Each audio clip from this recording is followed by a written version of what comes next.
how can other people tap dance to work? What's the secret of that? You find your passion. You find your passion. I was very, very lucky to find it, when I was 7 or 8 years old, and fortunately, my children have found their passion. One son loves farming like nothing else. One son loves music like everything else, and all three of them love philanthropy and what they get to do. You're lucky in life when you find it, and you can't guarantee you're going to find it in your first job out. But I always tell college students that come out, I say, take the job that you would take if you were independently wealthy. You're going to do well at it. If you think you're going to be a lot happier if you've got 2x instead of x, you're probably making a mistake. I mean, you ought to find something you like that works with that, and you'll get in trouble if you think that making 10x or 20x is the answer to everything in life, because then you will do things like borrow money when you shouldn't, or maybe cut corners on things that your employer wants you to cut corners on. Or it just doesn't make any sense. You won't like it when you look back on it. 3 things in hiring people: look for integrity, intelligence, and energy. And he said if the person didn't have the first 2, that the latter 2 would kill them, because if they don't have integrity, you want them dumb and lazy. You don't want them smart and energetic. It never bothered me if people disagreed with what I thought, as long as I felt I knew the facts. I mean, there's a whole bunch of things I don't know a thing about. I just stay away from those. So I stay within what I call my circle of competence. Tom Watson said it best. He said, I'm no genius, but I'm smart in spots, and I stay around those spots. Well, I try and stay around those spots, and I just don't have a problem if somebody says, you're wrong on something. I go back and look at the facts, and I think that really is much more important, frankly, than having a few points of IQ or having an extra course or 2 in school or anything of the sort. You need emotional stability. I just read and read and read. I probably read 5 to 6 hours a day. I don't read as fast now as when I was younger, but I read 5 daily newspapers. I read a fair number of magazines. I read 10Ks. I read annual reports, and I read a lot of other things too. So I've always enjoyed reading. I love reading biographies. Famous lesson about a margin of safety, that you don't drive a truck that weighs 9,900 pounds across a bridge that says limit 10,000 pounds, because you can't be that sure about it. If you see something like that, you go down a little further down the road and you find one that says limit 20,000 pounds, and that's the one you drive across. The nature of capitalism is that people want to come in and take your castle. It's perfectly understandable. I mean, if I'm selling television sets or something, there's going to be 10 other people that are going to try and sell a better television set. If I have a restaurant here in Omaha, people are going to try and copy my menu and give more parking and take my chef and so on. So capitalism's all about somebody coming and trying to take the castle. Now, what you need is a castle that has some durable competitive advantage, some castle that has a moat around it. And that moat, that's one of the best moats in many respects, is to be a low-cost producer. But sometimes the moat is just having more talent. I mean, if you're the heavyweight champion of the world and you keep knocking out people, you've got a competitive advantage as long as you can keep doing it. And it's very profitable if you're the one that happens to be able to do it.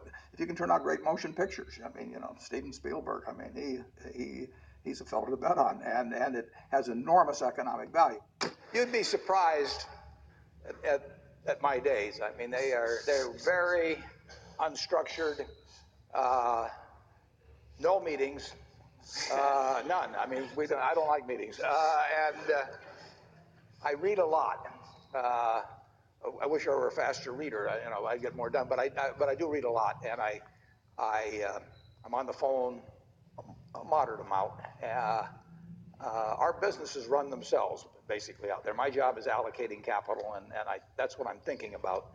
But I don't like to have things all packed hour to hour to hour. And Bill and I are both extraordinarily lucky. I mean, we really get to do what we like to do, the way we want to do it, with people that we choose to be around, and they're terrific. I mean, we've really got everything our way, and we're very fortunate. And in his world, he has a different kind of pace than I have, but we both love it the way we do it. And my guess is that we're each the most productive in that particular mode too, because it fits our personalities and aptitudes. What kills great businesses, if you look at, I do believe in looking at history, and I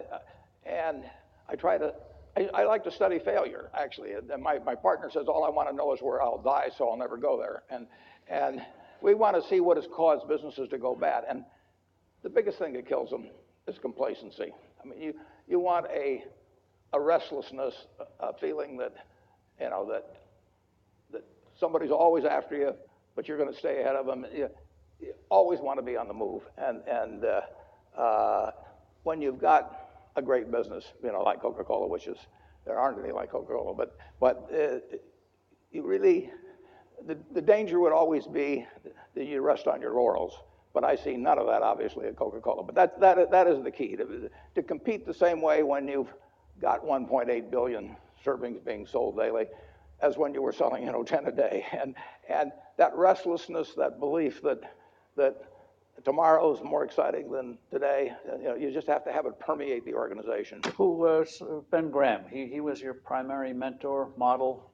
He was a wonderful man, and he was my professor at Columbia. I read his book when I was 19 at the University of Nebraska, and I'd started investing when I was 11, and I started reading about it when I was like 7. So I'd gone through I read every book in the Omaha Public Library that was on, by the time I was 12, on investing and stock market. And I had a lot of fun, but I never really found out, I never got grounded in anything. And it was entertaining, but it wasn't going to be profitable. And then I read Graham's book, The Intelligent Investor, when I was at the University of Nebraska. And that just opened the whole thing up to me. Yeah, and I named my oldest son is named Howard after my dad, Graham Buffett, and he was a marvelous man. Never expected anything from me in return. Ben Graham, in his low teens, looked around and he looked at the people he admired, and he said, I want to be admired, so why don't I just behave like them? And he found there was nothing impossible about behaving like them. And similarly, he did the same thing on the reverse side in terms of getting rid of those qualities. You have given a lot of fabulous advice, but what's the best advice that you've ever received? Well, I received it in a variety of forms, particularly from my father when I was very young. But I mean, he basically, I think, taught me how to live. Not that I did it perfectly or anything like that, but I mean, he was giving me lessons, but he wasn't doing it by preaching to me. He was doing it by example. But basically, well, the biggest lesson, in a sense, I got is the power of unconditional love. I mean, I think there is no power on earth like unconditional love. And I think that if you offer that to your child, I mean, you're 90% of the way home. And maybe days when you don't feel like it. It's not uncritical love. That's a different animal. But to know you always can come back. I mean, that is huge in life. That takes you a long, long way. And I would say that every parent out there that can extend that to their child at a very young age, it's going to make for a better human being. And you felt like you got that kind of unconditional love from your dad? I absolutely did, yeah. That is a powerful thing.